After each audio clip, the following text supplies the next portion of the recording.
Hello, everyone. Welcome to Friday night's episode. I wasn't planning on doing an episode, but I just wanted to recap on a few things that I haven't touched on in a few months. So, yeah, early on in this channel, we talked about the silver short squeeze and everything happening in the silver markets. Actually, we've been talking about silver since it was at 14 bucks. Now it's around, on paper, it's about 27 bucks. But anywhere that I've found, most websites to actually buy physical silver is going to cost you around 32 to 35 bucks. So the paper has no, like, doesn't seem to be connecting. Now you see that all that work we've been doing actually has been making progress. So I suggest you guys go back and watch those silver videos. Really cool, talking about how the silver movement can actually pretty much shut down the whole banking system. And the U.S. Mint is now canceling orders. So they say retweet to spread their awareness. So the Mint is canceling their orders. Perth Mint, Royal Mint, U.S. Mint, all defaulting on contracts to deliver silver or canceling orders this week. Wow, that's escalating pretty quickly. So one of the things that I haven't really told you guys about. Okay, so here's a good strategy to have with silver. I'm gonna get into crypto too. I'm gonna tell you guys some awesome altcoins today. I have some amazing altcoins that I want to recap as well. So, and we'll talk a little bit about XRP as well. But if you guys been enjoying this page, please like, subscribe, and comment, and continue to support. As you know, Sunday we're having another roundtable, so make sure you stick around. So if you guys have faith in the future of silver, it's also good to, because historically when silver rise, so does the mines that produce silver. That's why we've seen, who is it, Warren Buffett start purchasing mining stocks. Because like when you own part of that company, you own the silver that they're producing. Like you're own owner of the company. You own shares of that company. So usually there's giant bull runs as price goes up. And if you guys want a recommendation, of course, I'm not a financial advisor. People just like to know what I'm doing. First Majestic seems to be the most reputable silver mine, and it's ran by a great guy. So you know me with my investments, I like to have a leader behind the company that I'm investing in. So the one unique thing about First Majestic is most mining companies that produce silver, they're ran by geologists or engineers or um, not really businessmen. So Keith is a businessman, so he has a business approach, and he's doing great things with First Majestic. And his thesis is triple digit silver. So the math that he runs, he thinks silver should be around $100. So let's watch this quick video, and then we'll move into crypto. Or copper, and the miners just simply don't have it's a movement, crazy as it is, to go down this path, and that's going to require a bunch more metal, a bunch more silver, and a bunch more copper, and the miners just simply don't have the capacity to supply. The politicians are telling people that of the direction they want to go.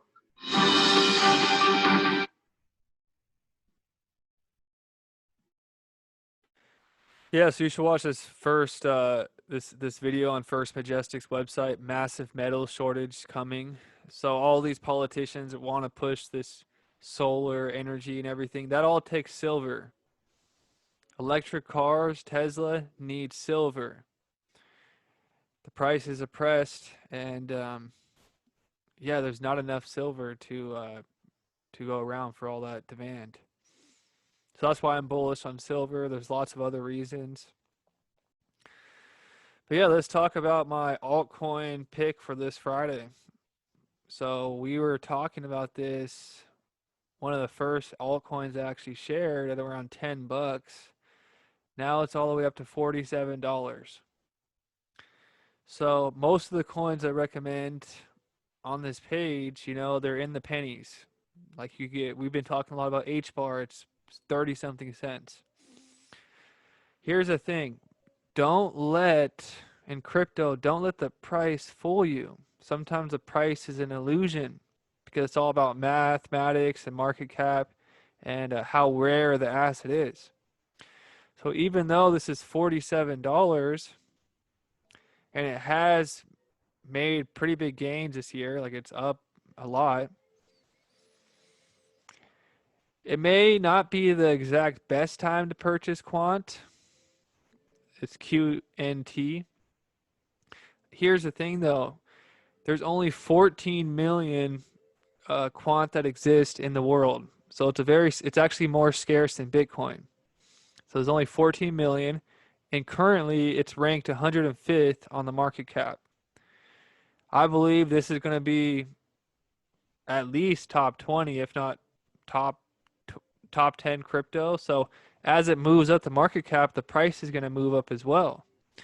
Right now, there's only 15,000 QNT wallets. So only 15,000 people own it. That's barely anybody. So you will be one of the first people that own this coin. So the $47, it's not about the price. We're looking for percentage gains. So this coin has capabilities because it's so rare and because there's not that much of it out there to go up to thousands of dollars per coin. So that is huge percentage gains. So that's like whereas XRP, if it goes to $10, that's huge percentage gains as well. But QNT is gonna be one of those that could hit thousands of dollars per coin because of how scarce it is. Like think about this: XRP has 100 billion coins.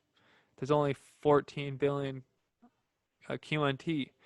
And actually, if you believe in XRP, QNT and XRP are almost like brother and sister. They work hand in hand. So XRP solves interoperability. It's the interoperability. It's the interledger, right? So it's the interledger. It's the interoperability between currencies, the bridge asset between currencies. What I believe QNTs, let me find the official website. So Quaint, or however the heck you say it, I don't even know. QNT is what I call it. Here it is. QNT is an overledger. So we have the interledger, then we have the overledger. So it's the overledger network, and their whole mission is to connecting all the world's distributed ledgers for faster, more efficient growth. So Hbar is a distributed ledger. XRP is a distributed ledger. QNT wants to be the bridge between networks. So it's the interoperability between networks. XRP is interoperability between coins, the tokens, and QNT is interoperability between networks. It's connecting all the distributed ledgers into one, like so that all the networks can talk to each other, if that makes sense. And this is a massive project, and we've solved DLT interoperability, thereby positioning us to re-architect our system and create networks as connected as the world we live in to help drive tremendous value, open up new markets, and realize new efficiencies for enterprise, governments, and individuals alike. That's the CEO and founder. So, I mean, the name is Quant. Sounds like quantum. I think this is going to be pretty much the operating system of the quantum financial system. This is going to be the operating system of it all, like the motherboard. So this is going to be an extremely valued project, and it has just as big of partners. So the World Bank talks about Quant. So this is in, I'm going to show you guys what the actual PDF. This is in a World Bank PDF. The Overledger platform by Quant Network connects various blockchain networks as well as legacy systems. The platform provides blockchain agnostic operating systems for business applications to run it. It currently supports Hyperledger Fabric, Corda, Ethereum, Bitcoin, IOTA, EOS, and Ripple, either permissioned or permissionless, and provides Java and JavaScript SDKs for developers to develop applications to run on platform. Quant Network uses its own dApp technology, multi-blockchain dApps, and MDApps. And that's the World Bank. We'll watch a video on it real quick. So QNT is so far either confirmed or mentioned in speeches, documents of SAI. They control 580 banks. So let's look at this one. The breakthrough was achieved by integrating Quant Network's Overledger technology, the world's only DLT operating system that allows interoperability into the CA.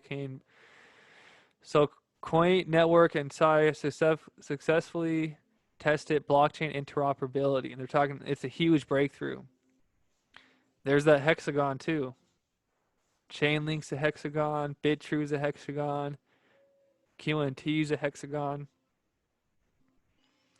So the European Central Bank talks about it right here. DLT-based system for DLT and legacy-based solutions.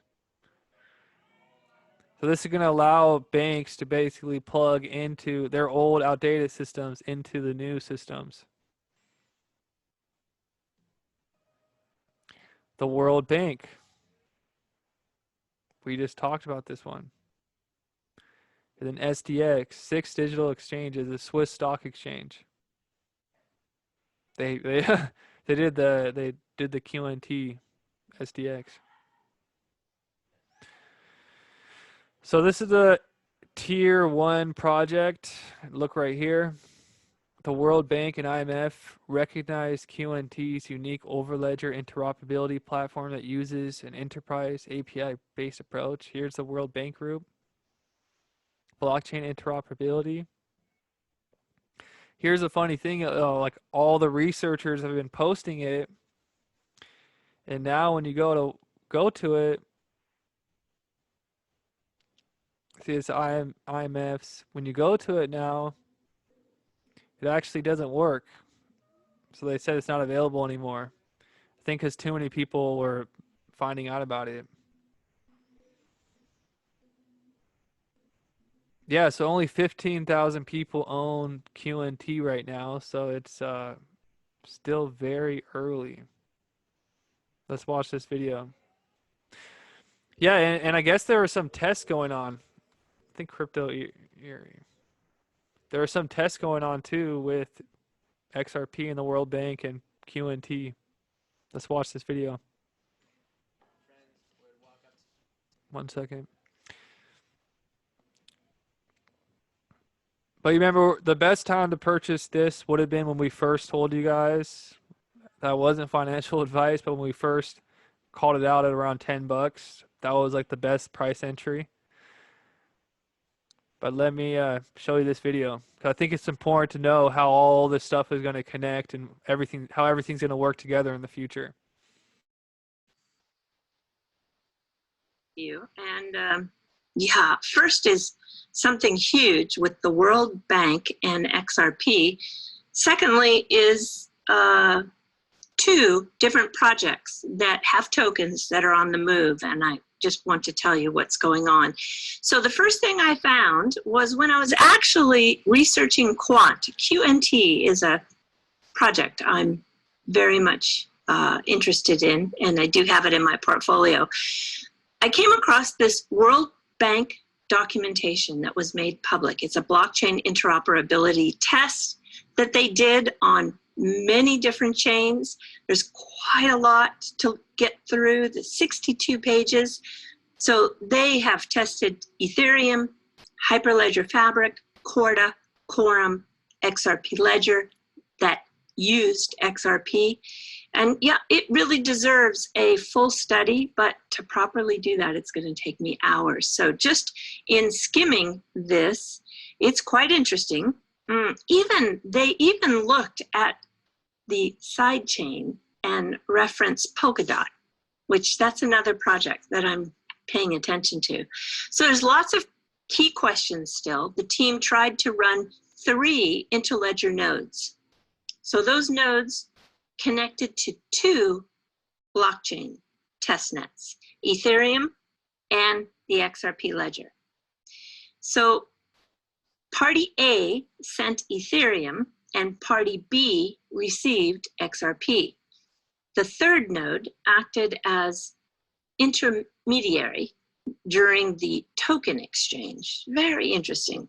So they also said that this is a very promising procedure for the payments domain. All right, you can bet that since I tweeted it out on Twitter, a lot of people are going to dive into this document, and I'll probably have another peek at it as well.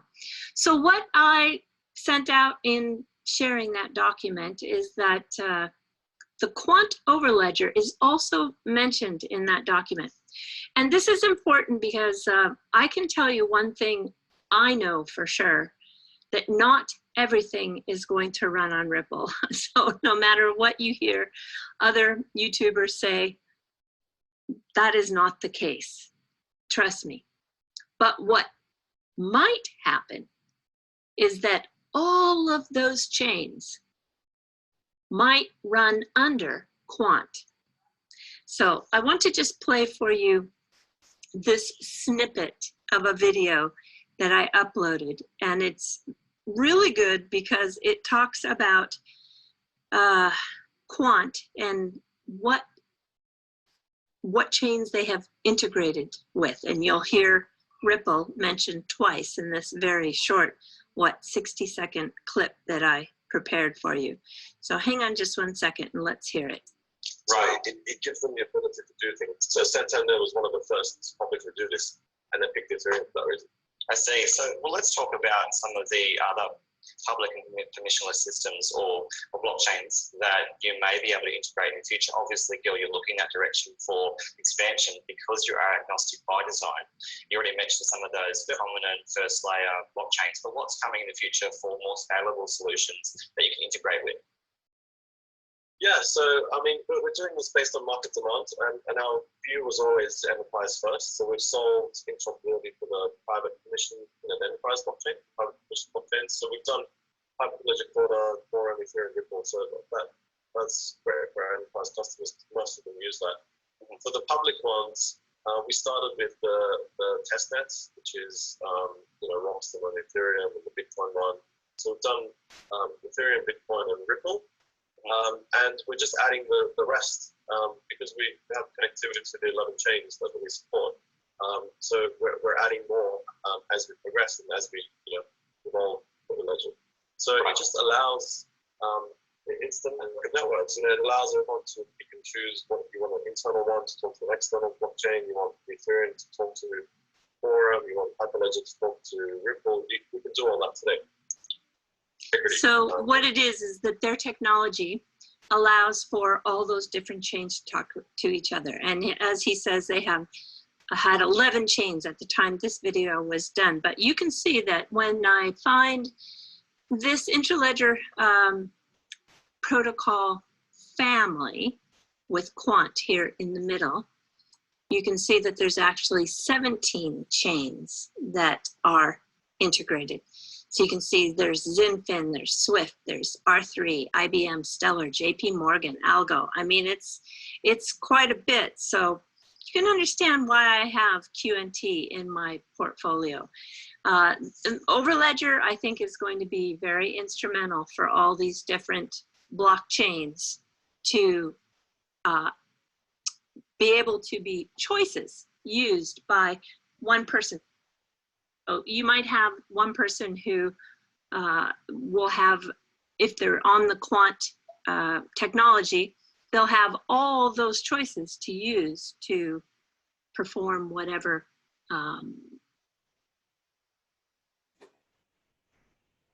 Ad came in. We'll stop it there. You guys should follow her. She does some pretty good research. But yeah, what do you think? 17 chains under the Quant system. Pretty strange. How many more coincidences? That's crazy. So yeah, now you see why I'm bullish. We have the interledger, then we have the overledger, and there's only 15,000 people that own it. There's only 14 million coins in existence. So this is a coin that I think will keep steadily rising unless something, some bad news comes out about it. But yeah, this seems like it's gonna keep going.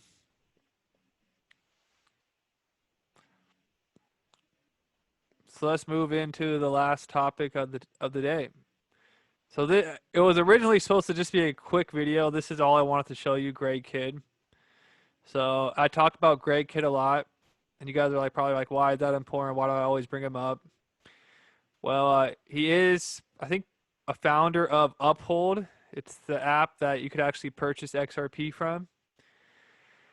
But this guy has an incredible resume. So he used to be a senior analyst at the Federal Reserve. He did work for Ripple Labs in 2013. And then he did found Global ID, but he is a co-founder of a company called Hard Yakka. So I clicked Hard Yakka, and I go to their official website, their venture capitalist.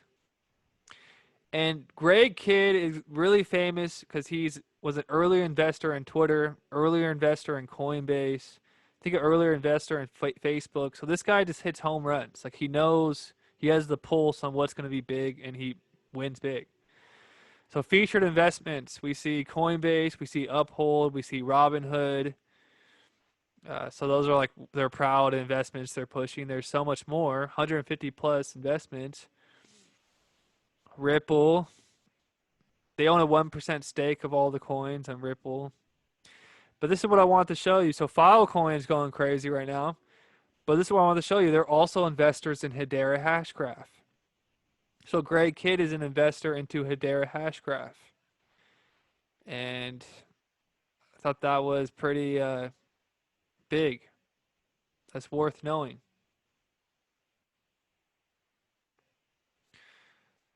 So Greg Kidd is behind it.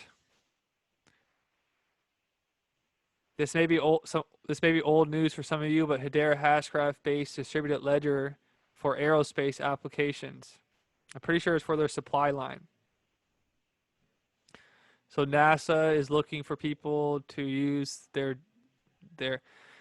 So basically, Hbar has a consensus system that's super easy for these companies, enterprises to hop on and then build products off of it. And then it's already, the timestamp feature is already on it. So it makes sense why they have that governance model, because it's designed not for people, it's designed for enterprises to create products. And I also believe musicians, I'll tell you about this whole timestamp. So this is the whole aerospace. See, it's distributed ledgers for enterprises, so it's for companies.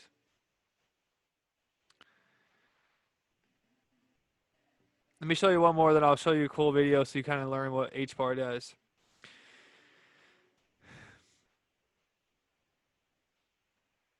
So, EM Tech, Federal Reserve, our current engagements and models, digital cash infrastructure project, New Dawn, digital dollar push. So this is like part of the digital dollar thing. So EM Tech is affiliated with Hedera Hashgraph. Here are Mr. Poole's post UBI. Here it is. Focus is on UBI with $2,000 a month, universal basic income. So this is what this is all about.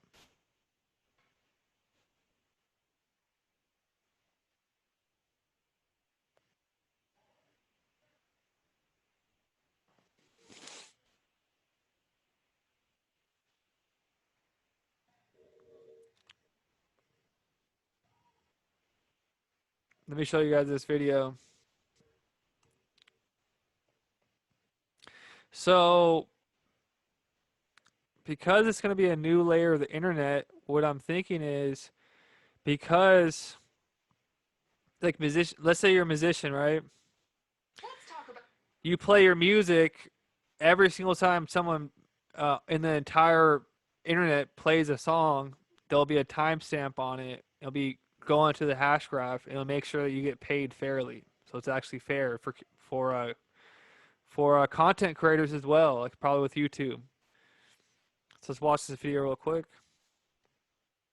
Avery Dennison is a manufacturer of RIFD inlays, so it makes perfect sense that they would develop using those inlays to allow supply chain tracking from the creation of the product all the way to the consumer.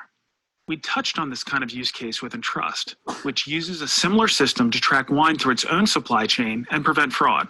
But Avery Dennison is taking this concept to a whole new level, and obviously using Hedera to do it. Here's a promotional video put out by Avery Dennison describing Atma.io. If I could sum up Atma.io in just one word, it would be trust. Transparency, infinity, Future. Atma.io bridges the world between physical objects and the digital domain. the ability to provide product information to anyone, anywhere in the world. The brand can engage with the consumers via the product. Our users can just kind of add on applications that are relevant for their new use cases. Imagine being able to, as a consumer, trace an item all the way back to the raw material. Imagine as a pharmaceutical company or as a healthcare provider to be able to track the temperature of each vaccine vial every step of the way. And then imagine if you're a restaurant or a retailer to know when your food is expiring and when you need to recall produce. All of that's possible in the Atma.io Connected Product Cloud. Having Atma.io allows us to evolve our solutions to the future. We can actually make connected products be the interface between brands and the consumers. We are in the pole position to drive sustainability, providing traceability from source to the consumer. The idea is that we're connecting the dots across the product's life cycle. Only when we know what we're doing and people are accountable for it, we will be able to act more sustainably and treat lighter on our planet. The Atma.io team is made up of a group of really passionate and driven people across the globe. The team is extremely collaborative, innovative, very agile. What we're building is a global, highly scalable solution. You can only achieve this with a diverse team.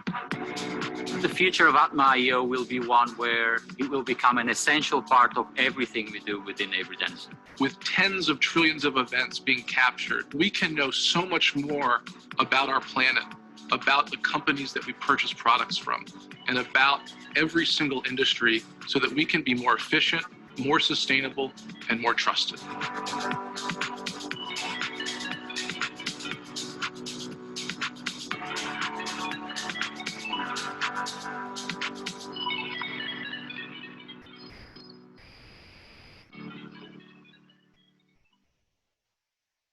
You might wonder why Hedera isn't mentioned.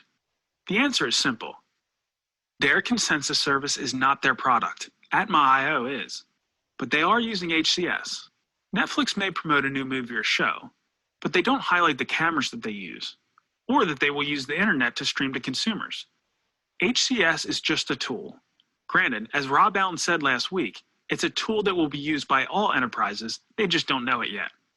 All of the Atma.io HCS transactions will create fee revenue that can be used by Hedera to help build the network and eventually compensate nodes and Hbar token holders.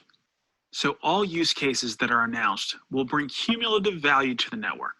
For a quick recap of the council member use cases, we have DLA Piper delivering Toko and WePro discussing the better part of a dozen Hedera use cases they are working on, including talks surrounding CBDCs. Plus, EDF coming on board as a council member, ready with a carbon offset and credit system running on Hedera.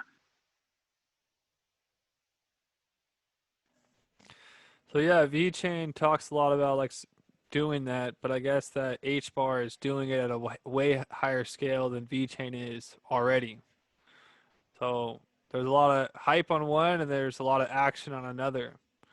And there's so many projects working on Hedera right now, it's insane. But yeah, so a lot of bad stuff happens through a lot of lies happen as well. So think about this. Let's say a label says you're buying some organic grapes from this pristine, local, nature, amazing place. And then you find out, you pull up on the Hedera Hashgraph that these grapes were grown in some dump.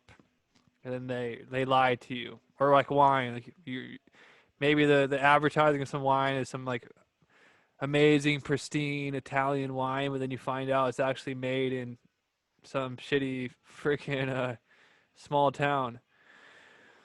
So Hedera is going to make more of a fair, honest world, I believe. I don't believe it's bad technology. I believe it creates a fairer system.